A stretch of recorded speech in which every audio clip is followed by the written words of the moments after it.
আটাইতকৈ ডাঙৰ ২ নম্বৰী খলনায়কজনৰ নাম আছিলে বৰ্তমানৰ মুখ্যমন্ত্ৰী আৰু তেতিয়াৰ বিজেপি নেতা হিমন্ত বিশ্ব শৰ্মা। মই সকলো সংবাদ মাধ্যমক আহ্বান জনাইছোঁ যে আপোনালোকে নিশ্চিতভাৱে মোৰ এই বাক্যটো যাতে গুৰুত্ব দি প্ৰকাশ কৰে। এইটো লুকুৱাই লৈ এইটো কমকৈ কৈ অন্য ফাংফুং কথাবিলাক বেছিকৈ কৈ থাকিলে কোনো ৰিজাল্ট নাই।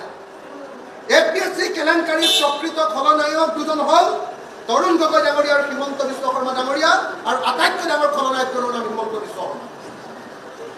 প্ৰত্যেকটো কেলেংকাৰীৰ ক্ষেত্ৰতে সেইটো লুই বাজাৰ হওক, সেইটো আপোনাৰ 1000 কোটি টকাৰ এনটি হিলছ কেলেংকাৰী হওক, সেইটো আপোনাৰ টাটা কেলেংকাৰী হওক, আপোনাৰ কংগ্ৰেছৰ মানুহজনক হত্যা কৰা কি নাম আছিলে শৰ্মা উজান বজাৰৰ সেই কেলেংকাৰী হওক, বা মানুহৰ পৰা এক্সটৰ্চন কৰা প্ৰত্যেকটো কাগজ অসমৰ ৰাজনীতিত আগতে এতিয়ালৈকে প্ৰত্যেকটো কাগজ নাইকিয়া কৰি দিব পৰা যিজন মাফিয়া ৰাজনীতি সেইজনৰ নামে হ'ল হিমন্ত বিশ্ব শৰ্মা, আৰু সেই হিমন্ত বিশ্ব শৰ্মাই এই APSC কেলেংকাৰী আটাইতকৈ ডাঙৰ খলনায়ক।